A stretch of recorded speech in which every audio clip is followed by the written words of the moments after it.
Hello everyone, dear students and respected teachers.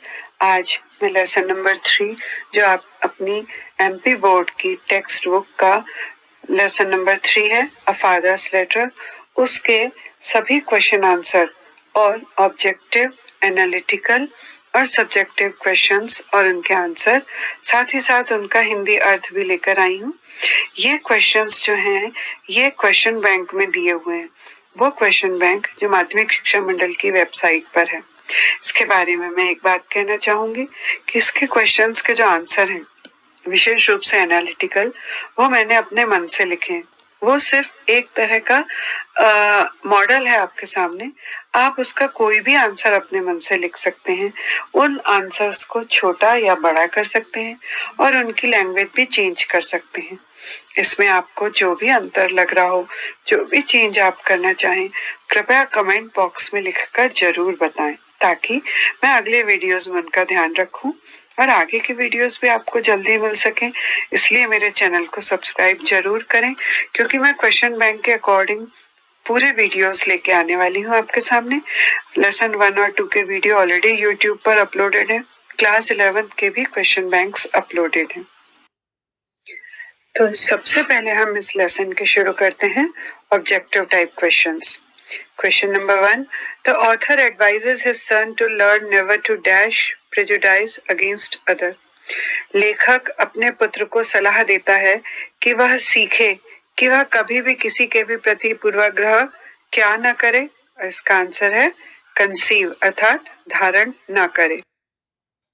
Second, the father wishes his son to keep up appearances himself as dash against the idle sneers of the world. पिता अपने बेटे के लिए चाहता है कि वह कभी भी दुनिया में दिखावे के लिए क्या न करे, and the answer is a defence, अपना बचाव करने का प्रयास ना करे, मतलब दिखावे को अपने बचाव के रूप में उपयोग ना करे।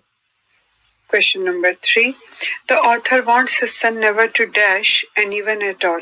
पिता चाहता है, लेखक यह चाहता है कि उसका बेटा कभी भी किसी और को क्या ना करे, and the answer is despise, अर्थात किसी का भी तिरस्कार ना करे या अपमान ना करे। Fourth, Hazlitt tells his son that the first lesson to learn is that there are other people in the world beside. Hazlitt जो इस लेसन के लेखक हैं, वो अपने बेटे से चाहते हैं कि वह पहला पाठ यह सीखे कि दुनिया में दूसरे लोग भी हैं, किसके अलावा, and the answer is yourself, उसके खुद के अलावा। Fifth, true dash is the only true morality और true wisdom, and the answer is equality, समानता, असली समानता यही है कि आप दूसरों के प्रति समझदारी की, सहयोग की भावना रखें, और यही सही सच्ची बुद्धिमत्ता भी है। 6. The lesson A Father's Letter is written by. A Father's Letter इस लेसन को किसने लिखा है, and the answer is William Hazlitt. Question number 7. The letter was written by the author to. इस लेसन को लेखक ने इस लेटर को किसे लिखा है, and the answer is his son, अपने बेटे को लिखा। 8. A good old rule as mentioned in the lesson is. इस पाठ में जो वर्णन किया गया है एक पुराना नियम जो कि अच्छा है, एंड उसका आंसर है होप फॉर द बेस्ट, की हमेशा अच्छे की ही उम्मीद करो। 9. As you know, nothing of the unfamiliar persons learn never to. जैसा कि तुम जानते हो कि वो लोग जिन्हें हम नहीं जानते हैं या अजनबी लोगों से कभी भी क्या न सीखो, and answer is seek help from others, कि दूसरों से मदद की उम्मीद ना करो। And 10th, we should never despise anyone for his. हमें कभी भी किसी का तिरस्कार उसकी किसके कारण नहीं करना चाहिए, एंड आंसर इज पॉवर्टी, गरीबी के कारण नहीं करना चाहिए। And now, B exercise is say whether the following statements are true or false. नीचे दिए गए कथन सत्य हैं, बताइए। Number 1, the author doesn't feel himself physically fit. लेखक अपने आप को शारीरिक रूप से स्वस्थ महसूस नहीं कर रहा था, अर्थात बीमार महसूस कर रहा था, and the answer is true, ये सच है। Second, one should not anticipate evils because one cannot have things exactly as one wishes. किसी को भी पहले से बुराई की कल्पना या अनुमान नहीं करना चाहिए क्योंकि कभी भी किसी को भी स्थितियां बिल्कुल वैसी नहीं मिलती जैसे कि वह चाहता है. And the answer is true. Third, the son was experiencing homely atmosphere at his school. बेटे को उस स्कूल में अपने लिए घर जैसा माहौल महसूस हो रहा था. And the answer is false. नहीं, उसे ऐसा महसूस नहीं हो रहा था, उसे बहुत अलग महसूस हो रहा. Fourth, a student feels the same freedom at his school as his own home.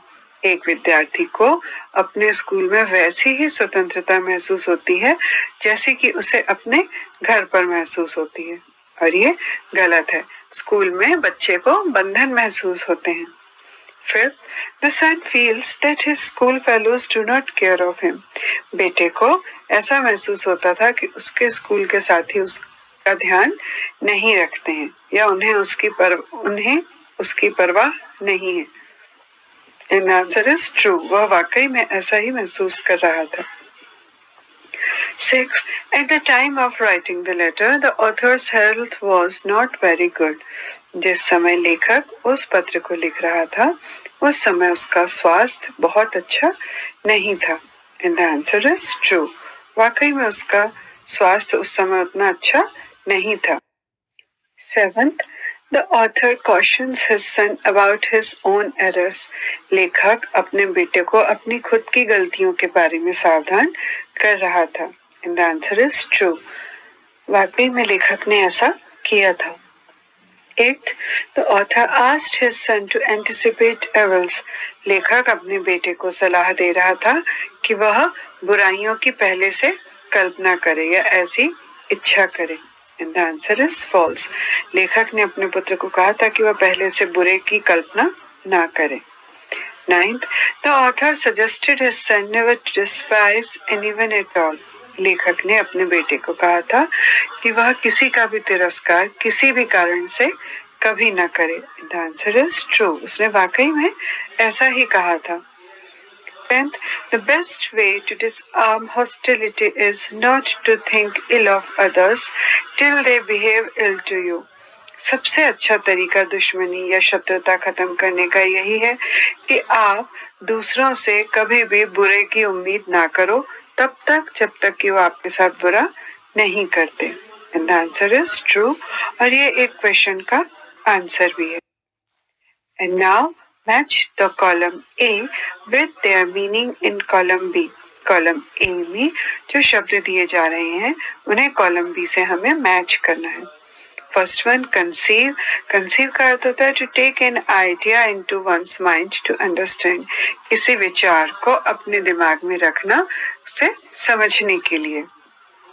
Second is capture a seizure, मतलब किसी चीज को ग्रहण करके रखना. Third is deceive, to take away from the truth, सच्चाई से दूर रखना अर्थात कि झूठ बोलना या धोखा देना. Fourth one except, taking out, leaving out के अलावा. Fifth receive, to take into one's position, किसी चीज को अपने अधिकार में लेना. And now fill in the blanks using some, all या most. First, all children like playing. सभी बच्चों को खेलना पसंद है. All this money is yours, यह पूरा का पूरा धन तुम्हारा है. All the shops in the city center close at 6:30. इस सिटी सेंटर में सभी दुकानें 6:30 बजे बंद होती हैं. He has lost most of his money. उसने अपने धन का ज्यादातर हिस्सा गुमा दिया है. And next is most of the birds can fly. ज्यादातर पक्षी उड़ सकते हैं. And now we have subjective questions from your textbook. First one, what is the author's opinion on things and people we are yet to see and know? जिन व्यक्तियों व वस्तुओं को हमें अभी देखना है और जानना है उनके विषय में लेखक की क्या राय है. And the answer is we should never conceive prejudice against others because we know nothing of them. हमें दूसरों के प्रति पूर्वाग्रह से ग्रस्त नहीं होना चाहिए क्योंकि हम उनके विषय में कुछ नहीं जानते. We should not think ill of them. हमें उनके विषय में बुरा नहीं सोचना चाहिए. We should also not anticipate evils. हमें बुराई का पूर्वानुमान नहीं करना चाहिए. We should not expect things as we wish. हमें ऐसा नहीं सोचना चाहिए कि सब कुछ हमारे अनुसार चलेगा. Question number 2. What happens if we prejudge people and future events?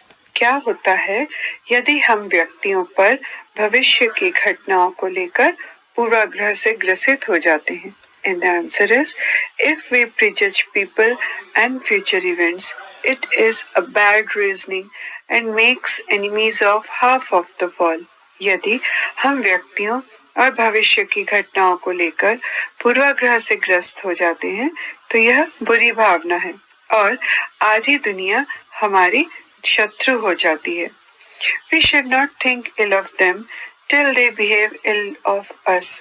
जब तक वे हमारे साथ बुरा व्यवहार ना करें, हमें भी उनके बारे में बुरा नहीं सोचना चाहिए. Question number 3. What is the best way to disarm hostility? शत्रुता खत्म करने का सर्वोत्तम तरीका क्या है? And the answer is, do not think ill of others. दूसरों के विषय में बुरा मत सोचो. Try to avoid the faults which you see in them. दूसरों की गलतियों से बचना सीखो. Never conceive a prejudice against others. This is the best way to disarm hostility. दूसरों के प्रति पूर्वाग्रह से ग्रस्त मत हो. शत्रुता खत्म करने का यह सर्वोत्तम तरीका है. Question number 4. What should we never despise anyone for? हमें किस बात के लिए किसी से घृणा नहीं करनी चाहिए? And the answer is, we should never despise anyone for anything that he cannot help, least of all for his poverty. हमें कभी भी दूसरे की उस बात से घृणा नहीं करनी चाहिए जिसे वह दूर नहीं कर सकता, कम से कम उसकी गरीबी से. In fact, we should never despise anyone at all.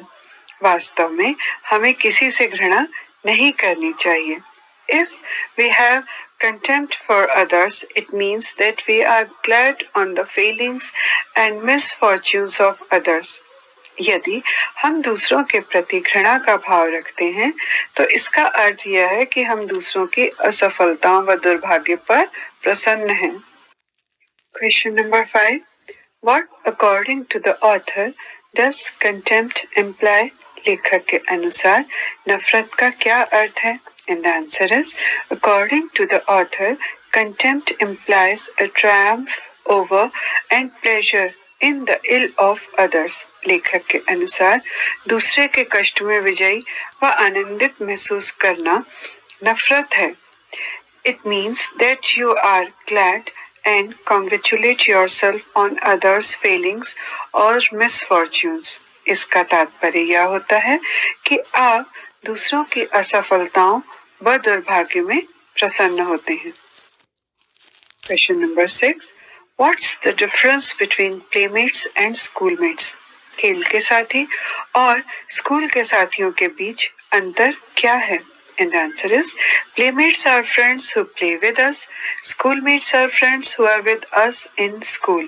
खेल के साथी वे हैं जो हमारे साथ खेलते हैं. स्कूल के साथी वे हैं जो हमारे साथ स्कूल में पढ़ते हैं. With playmates, you can have your own way. But with schoolmates, you cannot do this. You will have to adjust with them.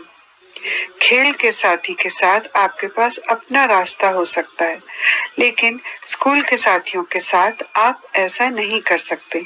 आपको उनके साथ तालमेल बैठाना होता है. Question number 7. What reasons does the father give his son for the hostile behavior of his schoolmates? School के साथियों के खराब व्यवहार के लिए पिता अपने पुत्र को क्या कारण बताता है?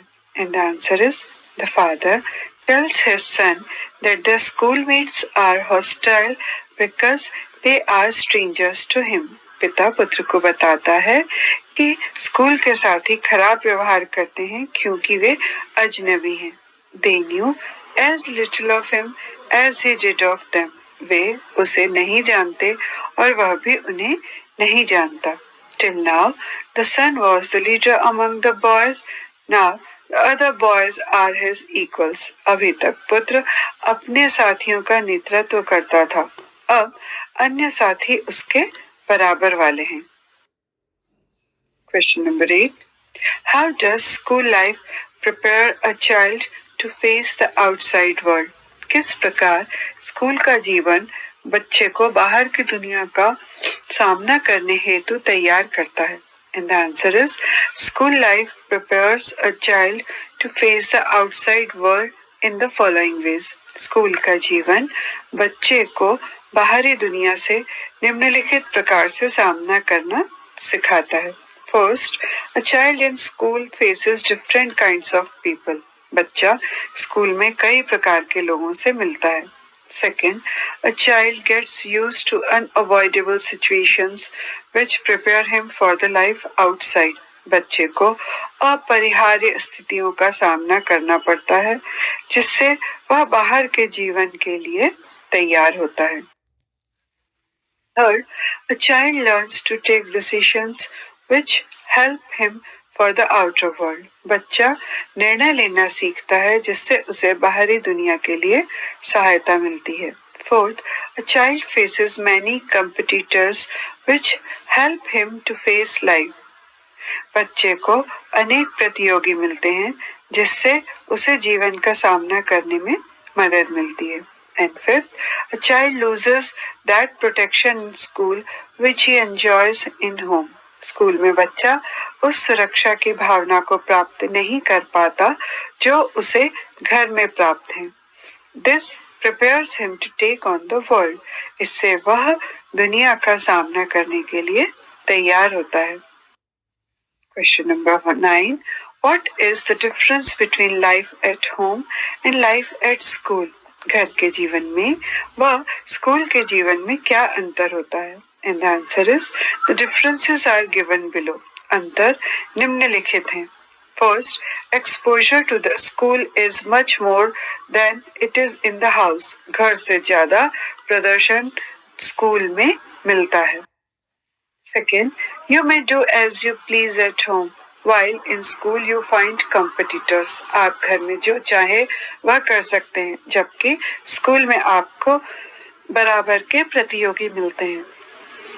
Third, you are dependent on your parents at home, while you have to take independent decisions at school. घर पर आप अपने माता पिता पर निर्भर होते हैं, जबकि स्कूल में आपको स्वतंत्र निर्णय लेने पड़ते हैं. And last, question number 10. Explain true equality is the only true morality or true wisdom. सच्चा गुण ही सच्ची नैतिकता या सच्ची बुद्धिमत्ता है. विवेचना करें. And the answer is, it means that we should believe in qualities in life. इसका तात्पर्य है कि हमें जीवन में गुणों पर विश्वास करना चाहिए. We should not be full of pride. हमें घमंड नहीं करना चाहिए. We should remember that there are other people in the world beside ourselves. हमें याद रखना चाहिए कि दुनिया में हमारे अलावा और भी लोग हैं. If we are able to live with values in the world, we need no lesson. यदि हम जीवन मूल्यों के साथ जीवन निर्वाह करते हैं तो हमें किसी शिक्षा की आवश्यकता नहीं है.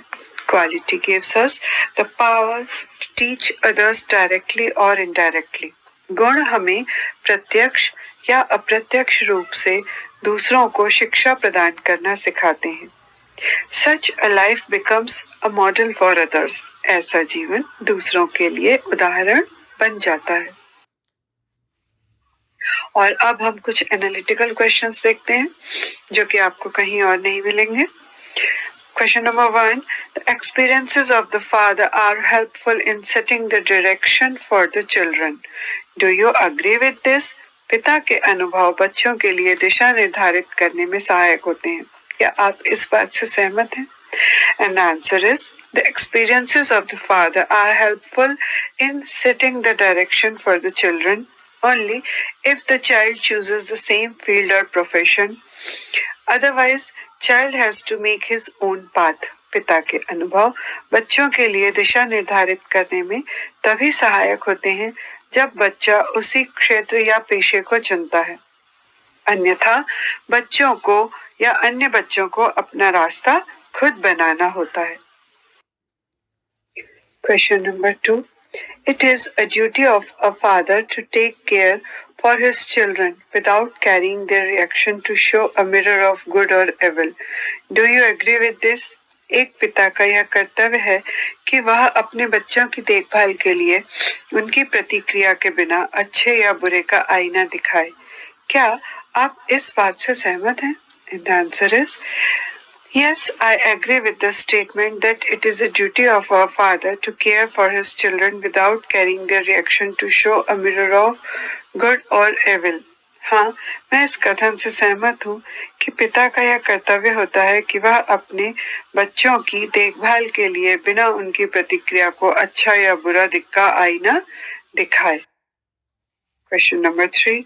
Father is more practical in mother's comparison. He focus on the actual level rather than the emotions. Do you agree with this statement? माँ की तुलना में पिता अधिक व्यवहारिक है। वह भावनाओं के बजाय वास्तविक स्तर पर ध्यान केंद्रित करता है। क्या आप इस कथन से सहमत हैं?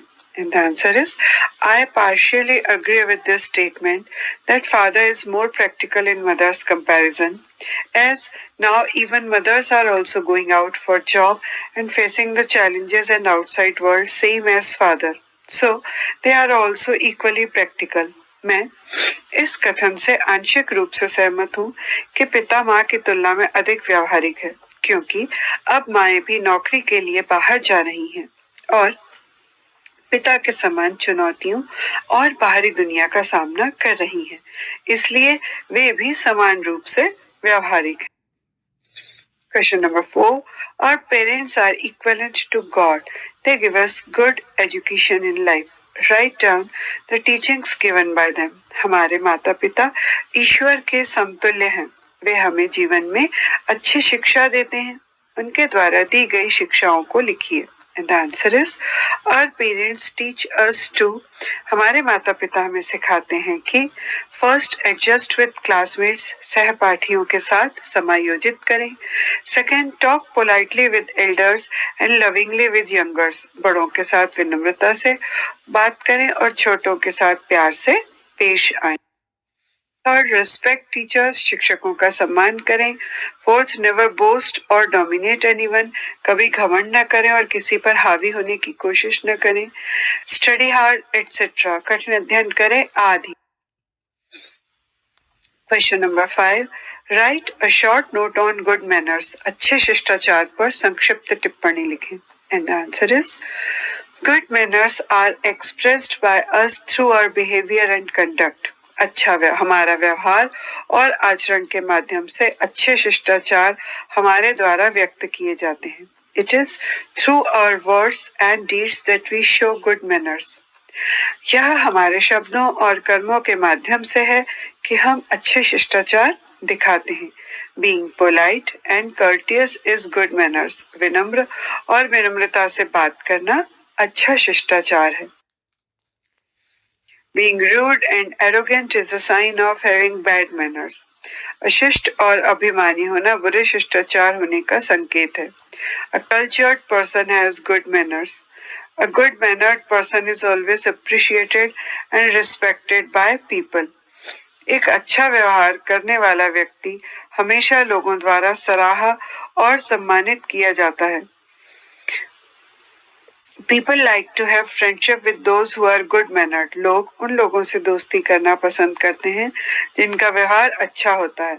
A person who does not have good manners loses dignity and self-respect.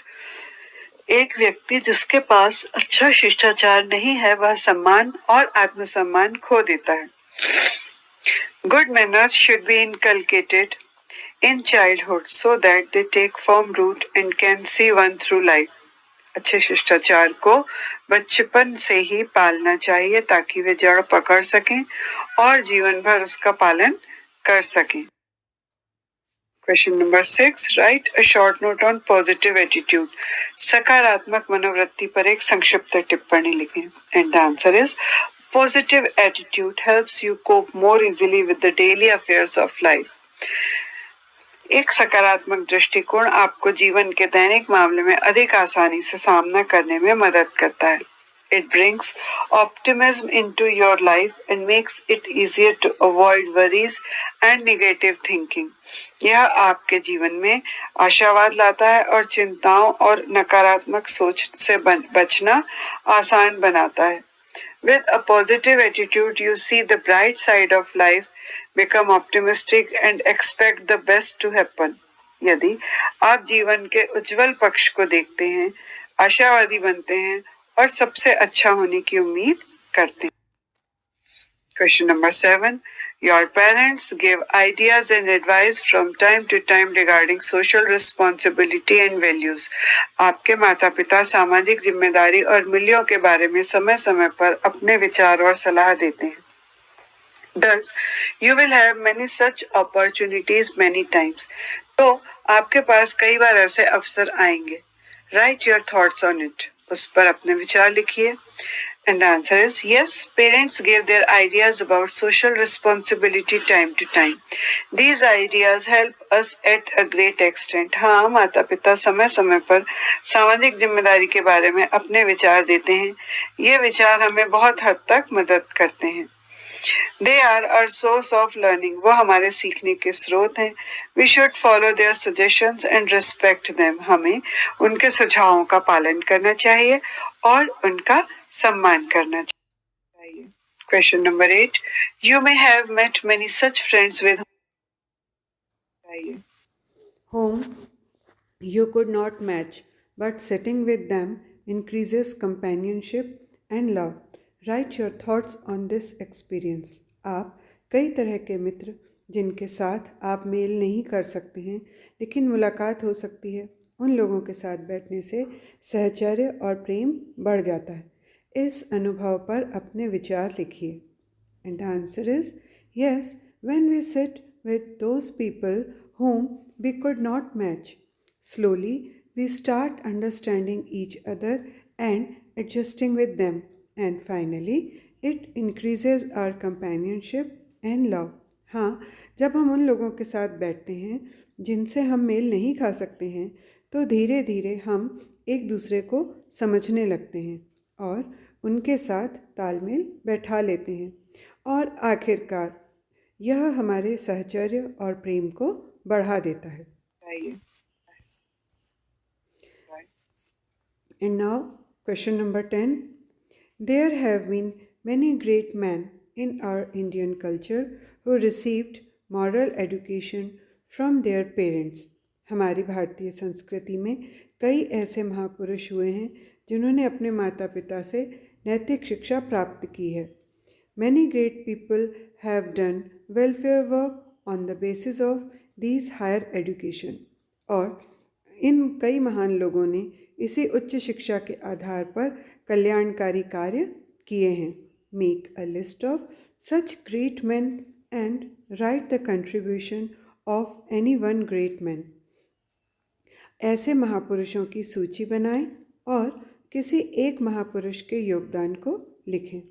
And the answer is the great men who had done welfare work for are ऐसे महापुरुष जिन्होंने कल्याणकारी कार्य किए थे वे हैं महात्मा गांधी, स्वामी विवेकानंद, राजा राम मोहन रॉय आदि।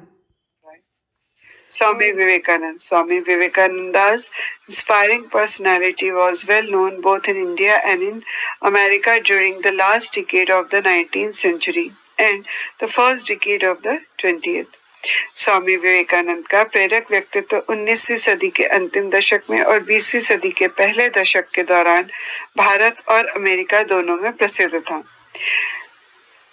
The unknown monk of India suddenly leapt into fame at the Parliament of Religious held in Chicago in 1893, at which he represented Hinduism.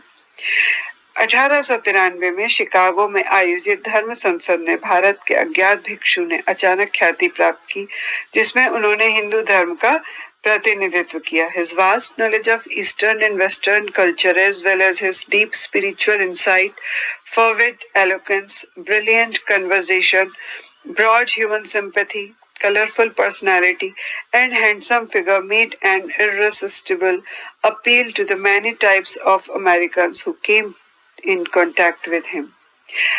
और पूर्वी और पश्चिमी संस्कृति के अपने विशाल ज्ञान के साथ साथ उनकी गहरी आध्यात्मिक अंतर्दृष्टि, उत्कृष्ट वाक्पटुता, शानदार बातचीत, व्यापक मानवीय सहानुभूति, रंगीन व्यक्तित्व और सुंदर सुंदर आकृति ने कई प्रकार के अमेरिकियों के लिए एक अनूठी अपील की जो उनके संपर्क में आए.